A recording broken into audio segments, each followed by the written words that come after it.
The ocean that had once whispered lullabies to Luna Nozawa now roared like a living beast, its waves crashing against the cliffs of Malibu as if protesting the chaos about to unfold.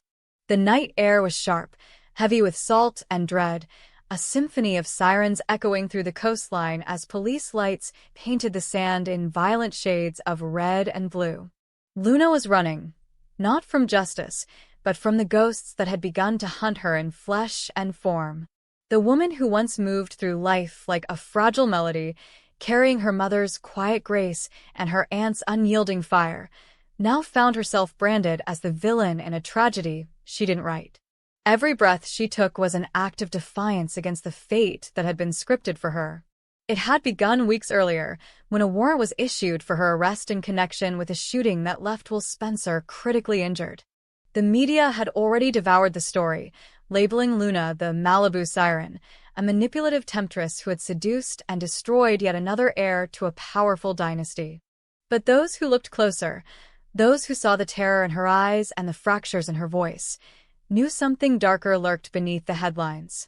Luna had been set up, caught in a web that extended far beyond her own mistakes, tangled in the deceit of people who had once called her family. At the heart of that web was a name that never seemed to disappear: Sheila Carter. She had returned to the periphery of every scandal like a ghost of malevolence that refused to die. Sheila's involvement in Luna's downfall was whispered but never proven, and that uncertainty was more dangerous than guilt. She thrived on chaos, on watching others crumble under suspicion. This time, however, she wasn't working alone. Deacon Sharp, ever the opportunist, had drifted back into her orbit, drawn to her power the way a moth is drawn to flame. Their uneasy alliance had one common thread: survival. And if survival meant sacrificing someone like Luna to distract the law and the press, then so be it. The night Luna fled through the streets of Malibu, Deacon and Sheila were already at the beach house where everything began. The house belonged to Will, though he hadn't returned since the shooting. It had become a meeting place for those who claimed to seek justice, but were really there for something else: closure, revenge, or simply the morbid thrill of proximity to scandal. Inside, the atmosphere was electric with tension. Poppy Nozawa sat by the window, her trembling hands clutching a photo of her daughter. Lee Finnegan stood near the fireplace, her posture rigid, her expression torn between fury and regret. She had always believed Luna was too much like her mother, reckless, emotional, unwilling to accept the world's boundaries. And now that resemblance might cost her everything. Sheila watched them all, her eyes gleaming with the cold amusement of someone who understood how easily love could turn to loathing. "She'll come here," Sheila had said hours earlier, her tone confident. They always returned to where the pain started. And she was right. Somewhere in the darkness outside, Luna was already approaching, barefoot, her clothes torn, her hair matted with sea spray. The police had blocked every highway, every pier, every escape route, but Luna knew the ocean better than any of them. It had been her childhood refuge, the one place she could breathe when the walls of family expectation closed in. Now, it might become her grave. The wind carried voices from the house. She could hear her mother pleading with someone: Jack Finnegan, perhaps, her grandfather, the once celebrated criminal attorney who had defended the indefensible and somehow always won. Luna wanted to believe that he would defend her too, that his sharp intellect and his gift for dismantling lies could somehow rewrite the ending that had been decided for her. But Jack's silence in the weeks since her escape told her everything she needed to know. Even he was afraid of what this case might expose. Luna crept closer, the sand cold under her feet. Her mind was a blur of fear and exhaustion, but one thought pulsed with clarity: she needed to tell Will the truth. He was alive, barely, but the world believed she had tried to kill him. The truth was far stranger. She had been running to him, not from him, desperate to warn him about the person who had orchestrated it all. But before she could reach him, a gun had gone off, and the world had decided she was guilty. Inside the house, the tension fractured into chaos as the police arrived. The pounding on the door was deafening, followed by the harsh command to stay where they were. Sheila smirked. Poppy froze. Lee whispered a prayer she hadn't said in decades. And then, in a moment that would burn itself into every memory that followed, Luna appeared at the edge of the cliff behind the house, illuminated by the swirling lights below. Officers shouted warnings. A spotlight from a helicopter caught her in its beam. She raised her hands, her voice breaking through the wind. "I didn't do it. You're chasing the wrong person." Her plea was swallowed by the noise, by the storm of judgment that had already condemned her. Someone shouted from behind. An officer, perhaps, or something else, but before anyone could react, a gunshot cracked through the night. For one unbearable moment, Luna staggered backward, her hand clutching her chest. The cliffside glowed red from the sirens as her body swayed, then fell, disappearing into the roaring black sea below. Poppy screamed, the sound raw and animalistic. Lee ran toward the edge, but Sheila stopped her with an iron grip. "She's gone," Sheila said softly, almost tenderly, her eyes fixed on the dark water. But the tragedy did not end there. Within hours, rumors began to spiral. Some said Luna's body had been recovered miles down the coast. Others claimed divers found nothing, that the currents had carried her away. The most haunting theory of all came from Deacon himself. "Maybe she didn't fall," he said to Sheila as they watched the sun rise over the wreckage. "Maybe someone helped her disappear." The suggestion sparked a frenzy of speculation. Had Luna faked her death to escape prosecution? Had her powerful grandfather arranged a covert extraction to save her from a lifetime behind bars? Or had she truly died, silenced by someone who needed her gone before she could expose something much larger? The questions multiplied like shadows at dusk. For Jack Finnegan, those questions were both personal and professional. He had spent his career defending criminals, but nothing had prepared him for this. The moment he heard the news, he felt the hollow weight of guilt. He had ignored Luna's calls, distanced himself from the scandal, believing he could protect his reputation by staying uninvolved. But now, watching the footage of her fall replay endlessly on television, he realized that his silence might have killed her as surely as the bullet. And yet, somewhere deep inside, a part of him refused to believe she was dead. He began to investigate privately, using his old connections in law enforcement and the courts. What he found only deepened the mystery. The ballistic report from the shooting that supposedly killed Luna didn't match any of the weapons used by the officers on site. The bullet was of a different caliber entirely, fired from a gun registered under an alias. Even more troubling, surveillance footage from the night of her escape had been tampered with. 2 minutes of critical video, showing a figure near the cliff just before the gunshot, had been erased. Meanwhile, Will Spencer's recovery took on an eerie parallel to Luna's disappearance. As he regained consciousness in the hospital, fragments of memory returned in flashes. Luna's face illuminated by lightning, her scream, the glint of metal in someone else's hand. He told his father what he remembered, but Bill's reaction was one of quiet panic. He didn't want the story reopened. He didn't want the family name dragged through the mud again. "It's over," he told Will. "Let it go." But Will couldn't. Something inside him refused to rest. He began his own search, determined to uncover who had really fired that shot. Electra, caught between loyalty and fear, found herself drawn deeper into the storm. She had loved Will once, and she had pitted Luna more than she wanted to admit. But she too carried a secret, something about that night that could destroy her if it came out. She had been near the beach house, following Will, driven by jealousy and confusion. She had seen a shadow move through the darkness before the shot, but fear had kept her silent. Now, as investigators circled closer to the truth, her conscience began to unravel. As the weeks passed, Malibu became a theater of obsession. Everyone seemed to be searching for Luna, dead or alive. Some claimed to have seen her in the distance, a figure cloaked in black, walking along the cliffs at dawn. Others swore she had been spotted boarding a freighter bound for South America. Each rumor fanned the flames of myth until Luna herself became a symbol, a ghost haunting those who had condemned her. Then, one morning, Jack received an anonymous envelope. Inside was a single photograph. Luna standing on a pier somewhere far from California, her hand resting protectively on her stomach. She was alive and pregnant. The note attached was brief, written in her handwriting. "I told you I didn't kill him, but they'll kill me if I come back." The revelation shattered everything. Luna carrying Will's child was a story too volatile for anyone to control. If she returned, it would ignite every buried secret. The manipulation, the framing, the corruption that had infected their world from the inside out. But it also meant she had survived, and survival meant she still had a chance to tell her truth. Sheila and Deacon reacted first. For them, Luna's survival was a threat. She knew too much about the deals, the bribes, the quiet coercion that had kept certain names untarnished. They began to plot, quietly, meticulously. Sheila wanted her gone for good, while Deacon wavered, torn between fear and the faint glimmer of humanity Luna had once inspired in him.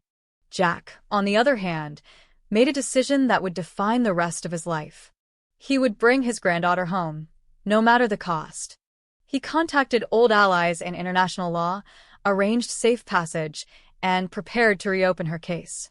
His courtroom brilliance would be tested not in defending a criminal, but in redeeming a legacy. As whispers of Luna's survival spread, the atmosphere in Los Angeles shifted from grief to unease. Everyone who had betrayed her began to feel the invisible pressure of her return. For Will, it was a mixture of hope and terror, hope that he might see her again, and terror of what that reunion would reveal. For Electra, it was guilt that gnawed at her every waking hour. And for Sheila, it was the realization that her empire of secrets was collapsing. When Luna finally stepped back onto American soil, she did so in the dead of night, hidden beneath a storm. Her body was thinner, her face older, but her eyes burned with purpose. She wasn't the frightened girl who had begged for forgiveness. She was a woman armed with truth. And somewhere within her, the heartbeat of a new life pulsed, a symbol of everything she had lost and everything she still had to fight for. The final act had only just begun, and in true bold and the beautiful fashion, it promised no simple ending. Because in this world, the ocean never kept its secrets for long, and neither did the living. The corridors of the hospital seemed longer at night, their sterile quiet filled with the hum of machines and the echo of footsteps that felt heavier than they should. Finn stood alone outside the trauma bay, staring at the faint bloodstain on his glove, his mind somewhere between professional focus and emotional disarray. The patient behind the door, Hope Logan, wasn't just another case. She had become a haunting reminder of everything he had tried to leave behind, everything he had buried under vows of loyalty to Steffy and a career built on healing, not emotional entanglement. Yet here he was, drawn once again into the gravitational pull of the same family drama that had ruined lives before. It began the moment Luna Nozawa disappeared. Her escape had sent shockwaves through Los Angeles, but none more powerful than those reverberating through Finn's conscience. He had been the attending physician during her psychiatric evaluation and one of the few who had defended her compassionately during the trial. His professional opinion had been clear. Luna was unstable, but not irredeemable. He had sensed a flicker of humanity in her, something fragile but real, that the world refused to see. When she vanished, that flicker became an ember in his mind, refusing to go out. He wanted to believe she had found a way to survive, that she hadn't been swallowed whole by the darkness chasing her. But as the days passed and rumors of her death spread, Finn found himself caught between guilt and longing, haunted by the thought that he might have been the last person to truly see her. Steffy noticed the change immediately. The distance, the silence, the way Finn's eyes would drift to the television every time Luna's name was mentioned. At first, she tried to dismiss it as professional concern, a doctor's lingering attachment to a complicated patient, but the pattern became too familiar. She had seen that same haunted look before, back when Liam had wavered between her and hope, caught in the endless spiral of guilt and nostalgia that defined their intertwined lives. The irony was cruel. After years of fighting to break free from that triangle, Steffy now found herself trapped in another one this time with her own husband at the center. When Hope was brought into the hospital after a car accident on the coastal highway, everything collided. She had lost blood, sustained internal injuries, and Finn had been the first to respond. He didn't hesitate. His instincts took over, his hands steady as he worked to stabilize her. But as he leaned over her unconscious form, something inexplicable stirred inside him, a sense of recognition that went beyond empathy. He brushed it off at first, but when the lab called to confirm that his blood type was the only match for an emergency transfusion, a quiet dread took hold. It wasn't unheard of, but it was rare, too rare. The next morning, the test results confirmed what he feared, a genetic marker, an anomaly in their shared DNA, hinting at something that could not be coincidence. The implications were staggering. If the test was right, he and Hope were related, half-siblings, connected through a secret neither of them had asked for. It explained the unspoken familiarity, the intuitive understanding that had always passed between them whenever their paths crossed. But it also detonated every fragile piece of balance Finn had left. He didn't tell Steffy immediately. He couldn't. How could he explain that the woman she had once seen as her rival might now share his blood? When Steffy found out, it wasn't through him. It was through the gossip machine that churned faster than any truth. Rich mentioned it casually, having heard it from Brooke, who had overheard it from a lab technician. By the time Steffy confronted him, the truth was already public knowledge. "How long have you known?" she asked, her voice tight with disbelief. Finn's silence was answer enough. In that moment, something inside her cracked. The man who had once been her anchor now stood as a stranger, holding secrets that threatened to rewrite the narrative of her entire life. For Steffy, the revelation was more than betrayal. It was a cycle repeating itself, a cruel reflection of the past she had fought so hard to escape. Hope had always been the shadow she couldn't outrun, the quiet constant in every heartbreak, every rivalry. And now, fate had decided to tie them together again, not through love this time, but through blood. It was grotesque, almost poetic in its cruelty. Steffy could feel history tightening its grip, whispering that she would never truly be free of the Logans, the Spencers, or the endless tug-of-war that defined them all. The hospital became a battleground of unspoken resentment. Every corridor felt charged. Finn moved through his rounds mechanically, avoiding Steffy's gaze, burying himself in research as though logic could absolve him of emotional responsibility. He tried to convince himself that the revelation didn't change who he was, that family's secrets shouldn't dictate the person he had built himself into. But the truth gnawed at him. He began to question everything, his mother, his father, even his own sense of belonging. If his bloodline was tainted with hidden connections and buried lies, what did that make him? Meanwhile, Steffy's anger evolved into something quieter, more dangerous. She watched him with the wary detachment of someone who had already begun to detach emotionally. Every act of kindness felt performative, every silence loaded. When Brooke thanked Finn publicly for saving Hope's life, the gesture became the spark that lit a fuse. The media seized on it, dubbing him the hero doctor who saved his long-lost sister. Steffy, humiliated, felt the ground disappear beneath her. Her marriage was no longer private, it was spectacle, dissected and broadcast for all to see. At night, when the house was silent, Steffy would lie awake, tracing the pattern of her choices. She had built her life around love. First Liam, then Finn, and each time, love had become a battlefield where she lost a little more of herself. The realization was unbearable yet liberating. Maybe the problem wasn't them. Maybe it was her inability to exist outside of them. She began to imagine a life beyond the triangle, beyond the perpetual drama of the families that defined her. A life where she wasn't the daughter, the wife, the rival, but simply a woman rebuilding from the ashes. Her decision came quietly, like the tide withdrawing from shore. One morning, she packed a suitcase, leaving a note on the kitchen counter. "I need to find out who I am without you," it said, her handwriting steady, final. Finn found it hours later, the words cutting through him more deeply than any confrontation could. He wanted to run after her, to beg her to stay, but something inside him told him this was necessary, that maybe, for both of them, love had become more of a wound than a refuge. Steffy rented a small cottage north of Malibu, overlooking the same ocean that had borne witness to so many of her family's tragedies. For the first time, she allowed herself to sit in silence without trying to fix or control it. She began journaling, swimming, rediscovering small joys in solitude. The pain didn't vanish, but it transformed, no longer sharp, but steady, like a scar that reminded her she was still alive. In that stillness, she realized she didn't need to define herself through the chaos of men who couldn't choose between their past and their present. Back in Los Angeles, Finn faced his own reckoning. Hope had recovered physically, but emotionally, she was unraveling. The revelation about their bloodline had shaken her to the core, forcing her to reassess every connection in her life.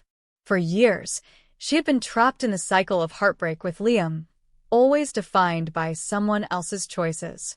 Now, like Steffy, she found herself standing at a crossroads. The irony wasn't lost on either of them, that two women long pitted against each other were now walking parallel paths toward independence. Finn's struggle was quieter, but no less brutal.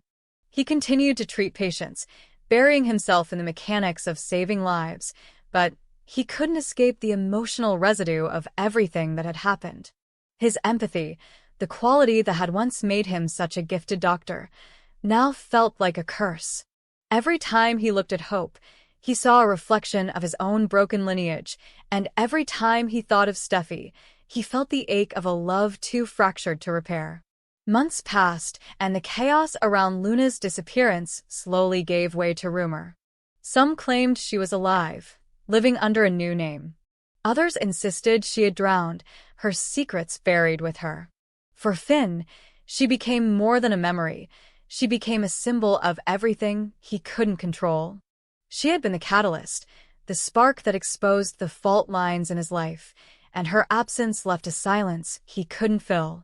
When Steffy finally returned to the city months later, she was different, calmer, more centered, her confidence restored. She met Finn in a quiet cafe overlooking the city, not as a wife seeking reconciliation, but as an equal seeking closure. Their conversation was soft, bittersweet. She thanked him for loving her the best he could, and he apologized for not being the man she needed. They both knew the story had run its course.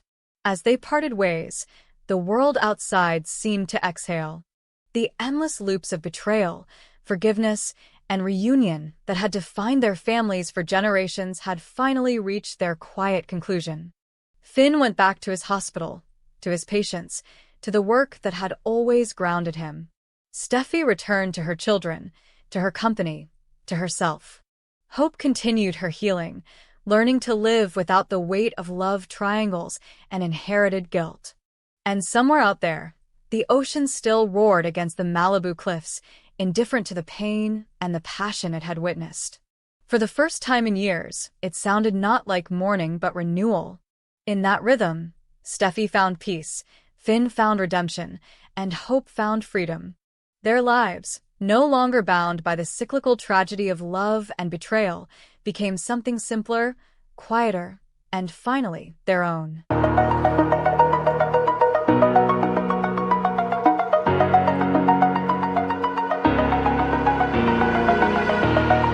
Oh.